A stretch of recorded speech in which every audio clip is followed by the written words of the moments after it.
Salut les footeux, j'espère que vous allez bien. On se retrouve aujourd'hui sur une toute nouvelle vidéo sur la chaîne YouTube de Football Émotion France de footeux. Et aujourd'hui, sur cette vidéo, nous allons parler des nouvelles collections de Nike, Adidas et Puma. Let's go! Donc les gars, nous allons diviser cette vidéo en trois parties. Nous allons premièrement comparer les trois chaussures de vitesse des trois marques, donc la Nike Mercurial, l'Adidas F50 et la Puma Ultra. Puis nous ferons ce même processus pour les chaussures de frappe et de contrôle et pour les chaussures classiques. Parlons premièrement des chaussures de vitesse. Nous allons commencer par la marque américaine Nike qui, pour ce début d'année 2025, nous présente le Mad Energy Pack et la Nike Mercurial va se colorer d'une couleur rose tout simplement magnifique qui se combine super bien avec cette teinte bleue pour le swoosh de Nike sur la partie externe ainsi que sur la partie interne. Une chaussure qui, voilà, je pense personnellement que n'importe la couleur que tu vas mettre dessus, elle va être tout simplement magnifique. Mais aussi d'un point de vue technologique, nous retrouvons une chaussure très cohérente car en fait, elle nous propose toujours le Nike Grip Knit sur la totalité de la carcasse. Vous le savez très bien, c'est cette matière qui va nous donner l'équilibre parfait entre légèreté, mais aussi un extra d'adhérence lorsque nous sommes en contact avec le ballon. Nous avons du Flyknit sur la zone de l'empeigne ainsi que la zone de la chaussette pour la version Superfly pour un extra d'ajustement au niveau de la cheville. Mais si par contre vous voulez une sensation un petit peu plus libre, nous aurons toujours la version Vapor qui va nous donner aussi également un ajustement très personnalisé. Mais sans aucun doute, la partie fondamentale de cette chaussure, ça va être surtout sa semelle. Une semelle qui est tout simplement magnifique car elle va nous donner la traction nécessaire avec notamment les crampons en forme de triade sur la zone du métatarse, mais aussi un extra de confort car en fait les gars, sur cette partie du pied, nous allons retrouver la capsulaire Zoom. Maintenant les gars, nous voyageons jusqu'en Allemagne pour parler d'Adidas qui nous présente le Pure Victory Pack et notamment l'Adidas F50 d'une couleur magnifique. Une couleur blanche qui se combine avec du rouge et du jaune, une chaussure plutôt espagnole depuis mon point de vue, je ne vais pas vous mentir, et qui, le point le plus fort de cette chaussure, c'est sans aucun doute sa polyvalence, car en fait les gars, j'ai ici sur cette table trois versions, une version sans lacet, la version plus avec le Light Strike Pro sur la zone du métatarse pour un extra d'amorti, la version avec lacet, mais notamment aussi sur notre site web, vous aurez aussi la version avec chaussettes, qui elle, d'un point de vue morphologique, va être légèrement plus étroite, car elle va être peut-être plus adaptée au pied féminin, mais qui d'un point de vue technologique conserve exactement le même package. Si nous parlons de la carcasse, nous allons retrouver le Fiber Touch et le Sprint Web vont être deux matières qui vont nous donner une carcasse très fine et qui va surtout nous donner voilà, cette légèreté lorsque nous sommes sur le terrain. Pour la version avec glacé, nous allons retrouver le Compression Fit qui va être en fait cette languette en forme de tunnel qui va nous assurer un lockdown spectaculaire. En fait, on ne va pas ressentir que notre pied bouge à l'intérieur de la chaussure. Et si nous parlons de la semelle, nous allons retrouver dans ce cas-là la semelle AG, mais aussi la semelle FG qui, quant à elles, vont être un petit peu plus agressif si nous parlons de la version FG, mais un petit peu plus, on va dire, polyvalente si nous parlons de la version AG avec notamment des crampons coniques. Si nous parlons de la version FG, nous allons retrouver, comme j'ai pu dire pour la Nike Mercurial, une semelle très agressive, mais un petit peu plus confortable, car en fait, sur la base du métatarse, nous allons retrouver voilà, des crampons en forme de semi-cône qui vont nous donner un extra de support. Et finalement, les gars, nous allons parler de Puma, qui dans ce cas-là, je vous ai ramené la Puma Ultra Ultimate, mais vous savez très bien que déjà depuis quelques mois, Puma nous présente une version carbone pour le modèle de vitesse de la marque allemande.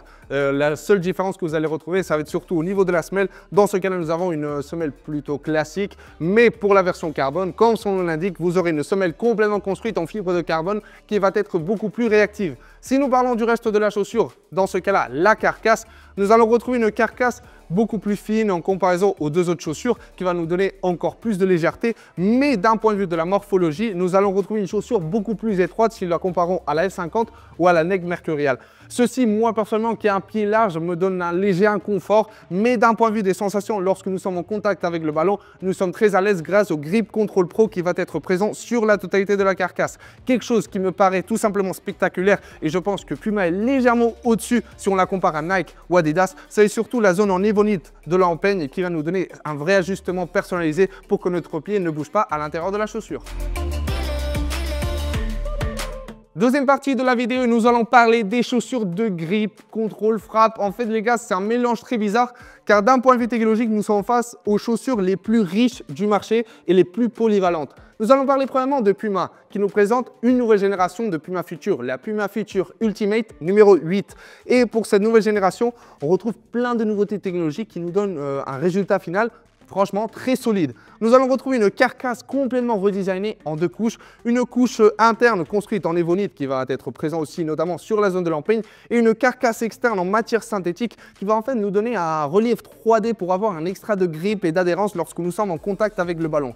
Pour le reste, si nous parlons de la semelle, dans ce cas-là, nous allons retrouver une semelle qui va changer légèrement mais qui conserve quand même l'essence de Puma Future, c'est-à-dire une chaussure qui va nous donner un extra de support lorsque nous allons changer de direction avec notamment la forme des crampons présents sur la totalité de la plaque. Par contre, c'est vrai que nous allons perdre voilà, une plaque en 2 modules unis par une dorsale et nous allons retrouver 2 modules bien différenciés en couleur noire et en couleur rose. Passons maintenant à parler d'Adidas Predator, une chaussure qui voilà, a complètement cartonné depuis son lancement avec le colorway champagne. Dans ce cas-là, nous allons retrouver un colorway rouge qui me rappelle énormément à la Predator Absolute de David Beckham d'il y a quelques années. Et d'un point de vue esthétique, les gars, je trouve à nouveau qu'elle est tout simplement incroyable. Franchement, les gars, ce que Predator est en train de faire depuis déjà quelques collections est tout simplement magnifique. Et on trouve, en fait, comme j'ai pu dire pour la Nike Mercurial précédemment, une chaussure qui, n'importe la couleur qu'on va mettre, je trouve qu'elle va être très jolie, notamment avec la présence de la languette. D'un point de vue technologique, les gars, pour cette nouvelle génération, on retrouve quelques nouveautés, quelques upgrades si on la compare à la génération précédente, qui vont améliorer légèrement les sensations sur le terrain. Cette Adidas Predator continue à être un petit peu trop étroite à mon goût, mais d'un point de vue des sensations sur le terrain, c'est vrai qu'elle s'améliore énormément. Nous allons retrouver du Hybrid Touch sur la totalité de la carcasse, une matière qui a été présente pour la Predator Accuracy et pour la génération précédente de Predator, nous retrouvions le Hybrid Touch 2.0. Ce qu'Adidas est en train de faire avec ce changement, c'est un petit peu retourner aux origines et franchement, les sensations et la légèreté que cette chaussure va nous donner sur le terrain est tout simplement magnifique pour une chaussure de contrôle et de frappe. Et ceci se combine à la perfection avec le Strike Skin sur la zone interne de la chaussure qui va être le Predator Element. Vous savez très bien, c'est l'élément différentiel, entre guillemets, qui va en fait élever encore plus cette chaussure. Nous allons retrouver en fait un relief 3D en silicone sur cette partie du pied qui va être très en contact avec le ballon et qui va nous donner cette capacité de mettre un petit peu plus d'effet à la balle lorsque nous faisons des ballons enroulés ou des frappes avec l'empeigne du pied. Si nous passons à parler de la semelle, c'est peut-être le point en fait le moins fort, je vais dire, de cette paire de chaussures. Pourquoi je vous dis ça ? Parce qu'en fait, les gars, on retrouve une semelle extrêmement agressive pour une chaussure qui, entre guillemets, n'est pas adaptée à ça. On retrouve une semelle très proche de la F50 dont je vous ai parlé précédemment, avec notamment la talonnette externe qui va se ressembler énormément au modèle de vitesse d'Adidas. Et pour le reste, nous retrouvons en fait le Control Frame 2.0 qui va être cette plaque construite en un seul module avec des crampons en forme de triangle. C'est vrai qu'à la base, cette forme de crampon va vous donner un extra de support, mais moi, personnellement, sur le terrain, je ressens beaucoup de dureté lors des premières séances d'entraînement. Mais si nous parlons du reste du modèle, nous allons retrouver une version avec lacet et une version sans lacet qui, d'un point de vue des sensations sur le terrain, vont être très proches de la version avec languette. Mais si vous recherchez quelque chose de plus minimaliste, peut-être je vous conseille la version sans lacet. Et si par contre vous avez un pied très large et vous voulez quand même utiliser l'Adidas Predator, peut-être la version avec lacet serait celle à préconiser car en fait les gars, on va retrouver qu'avec un système de lacet beaucoup plus classique, on va pouvoir élargir beaucoup plus la chaussure pour que notre pied rentre à la perfection. Et finalement les gars, nous allons parler de la Nike Phantom, la chaussure qui selon moi, en fait c'est la chaussure qui est complètement au-dessus d'un point de vue des sensations, d'un point de vue de la richesse technologique, mais aussi d'un point de vue esthétique. Nous retrouvons pour ce Mad Energy Pack un colorway tout simplement spectaculaire qui va être un petit peu la version en négatif de la Nike Mercurial. Nous retrouvons une couleur rose très protagoniste pour la Nike Mercurial et on va retrouver une teinte un petit peu similaire pour le logo de Nike de Phantom, mais la couleur qui va être omniprésente sans aucun doute, ça va être la couleur turquoise qui va habiller le Nike Grip Knit. Une matière qui est aussi présente pour la Nike Mercurial, mais dans ce cas-là, l'intégration ainsi que l'application pour la Nike Phantom est complètement différente. Nous allons retrouver un Nike Grip Knit beaucoup plus présent, beaucoup plus dense et qui va nous donner un extra d'adhérence. Et franchement, les gars, lorsque nous sommes sur le terrain, c'est incroyable. On ressent qu'en fait, la balle reste collée à notre pied et c'est une sensation très agréable si c'est quelque chose que nous recherchons lorsque nous sommes sur le terrain. Et finalement, si nous parlons de la semelle, nous allons retrouver une semelle très complète qui va en fait être très confortable car elle est réactive mais pas dans l'excès, donc elle n'est pas trop dure et lors des premières séances d'entraînement, elle va s'adapter parfaitement à votre pied et notamment avec le Nike Cyclone 360 va vous permettre qu'avec cette disposition de crampons, vous pouviez pivoter plus facilement sur le terrain. Comme c'est habituel pour la Nike Phantom, vous allez retrouver 2 versions disponibles sur notre site web, la version GX sans chaussettes et la version Luna avec chaussettes. Et finalement les gars, nous allons parler des chaussures classiques et je mets le mot classique entre guillemets car en fait les gars, on retrouve 3 modèles de chaussures qui se ressemblent énormément mais aussi qui d'un point de vue technologique sont très riches. Premièrement, nous allons parler d'Adidas Copa qui pour cette nouvelle génération nous a ramené plein de nouveautés et surtout le retour de l'Adidas Copa sans lacets, un modèle que beaucoup de joueurs demandaient, notamment Paulo Dybala, vous savez très bien qu'il utilisait la Copa sans lacets et depuis déjà quelques temps, il a dû changer de modèle. Peut-être avec cette nouvelle génération de Copa, il va retourner au modèle classique d'Adidas et tout simplement, d'un point de vue esthétique, je la trouve spectaculaire. Ce cuir complètement blanc qui se combine à la perfection avec la couleur rouge pour les 3 bandes d'Adidas et la zone emprunt unit en couleur noire, je trouve que c'est un colorway très joli pour ce début d'année pour l'Adidas Copa et je trouve que à nouveau la marque allemande commence à prendre soin du modèle le plus classique d'Adidas. Mais aussi, le modèle que nous allons le plus retrouver sur le terrain, ça va être la version avec lacets qui, d'un point de vue des sensations sur le terrain, vous allez retrouver une chaussure extrêmement confortable. En fait, les gars, on retrouve une chaussure qui, du fait d'être construite en cuir naturel, va vous donner cette capacité élastique, c'est-à-dire que si vous avez un pied large, le cuir naturel va tendre à s'élargir au fur et à mesure des entraînements, mais aussi avec le prime knit sur la zone de l'empeigne, vous allez retrouver un ajustement très personnalisé et quelque chose que je veux noter, notamment pour la plaque. J'ai ici la plaque AG et si vous avez été attentif, lors du début de la vidéo, lorsque j'ai parlé de la F50, on retrouve exactement la même plaque. C'est-à-dire que si vous êtes à la recherche d'une plaque AG, mais vous hésitez de quel modèle choisir d'Adidas, vous inquiétez pas. Pour les 3 modèles de la marque allemande, vous allez retrouver exactement la même plaque AG. Et si nous parlons de la plaque FG, nous allons retrouver...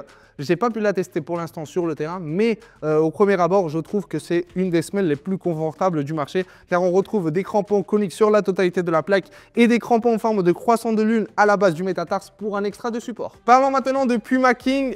Depuis mon point de vue, c'est le modèle de chaussures de football qui a une crise d'identité. On va dire qu'elle est en pleine période adolescente et en fait, on ne sait pas vers où elle est en train d'aller. Puma King, les gars, c'est le modèle le plus iconique de la marque allemande Puma. En fait, on retrouve des grands icônes, comme c'était le cas de Pelé, Maradona, qui ont porté cette paire de chaussures.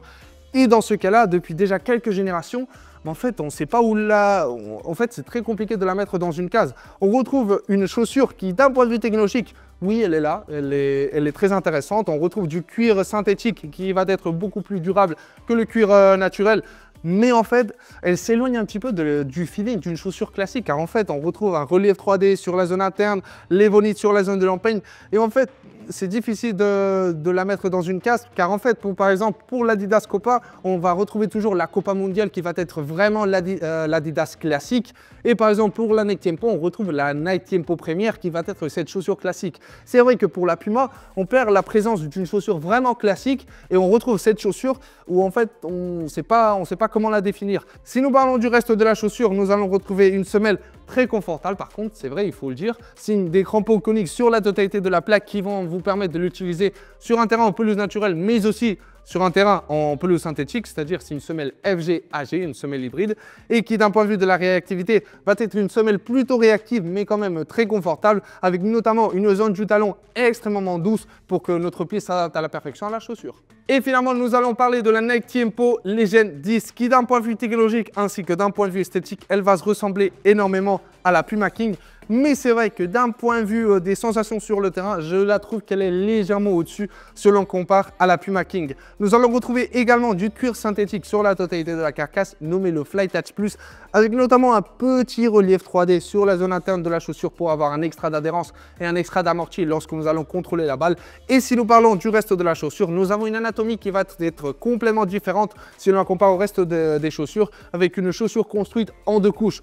La couche externe de Flytouch Plus, mais la couche interne construite en Flyknit qui va nous donner cet ajustement très personnalisé. Et si nous parlons de confort, la semelle la plus confortable du marché, les gars, c'est sans aucun doute celle-ci de la Nike Tiempo. On retrouve des crampons coniques sur la zone du métatarse, mais aussi des crampons en forme de lamelle sur la zone du talon qui vont nous donner cet extra de traction, mais aussi de support lorsque nous faisons des changements de direction. Donc voilà les gars, par rapport à cette vidéo analyse des 3 premières collections de l'année de Nike, Puma et Adidas. Moi personnellement, si je dois choisir un modèle de chaussures pour ce début d'année, sans aucun doute, je vais choisir l'F50 Plus avec notamment la technologie Light Strike sur la zone du métatarse tarse pour un extra de confort. Quand en fait les gars, dernièrement j'ai un petit peu mal aux pieds et je pense qu'avec cette technologie, ça va faire le taf. Mais les gars, laissez-moi en commentaire quelle est votre paire de chaussures préférée de ce début d'année. Je vais être très attentif à vous lire. Et les gars, on se retrouve sur une prochaine vidéo.